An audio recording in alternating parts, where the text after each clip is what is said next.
বটে, কিন্তু তার শর্টকাট প্রসেস তোমাদেরকে আলোচনা করবো এবং খুব সহজেই যেটা সমাধান করা যায়। তো দেখো, এটা হচ্ছে 999 পূর্ণ 9,989 বাই 9,999 ইন্টু 9,999। তো এই ধরনের অঙ্ক দেখো, এটা দেখতে খুবই বড় লাগছে, কিন্তু এরও শর্টকাট প্রসেস তোমাদেরকে দেখাবো। এটা কি, এখানে কটা নয় আছে? 4টে নয় আছে, তাহলে 4টে নয় লেখো ফার্স্ট।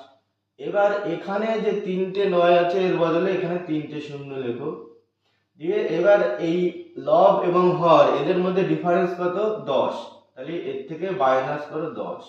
বিয়োগ করলে কত হয়? 0, 1 আর 9 হলে 10, হাতে থাকে 1 আর 9 হলে 10, হাতে থাকে 1, 8, 9, 9, 9। So this is the answer.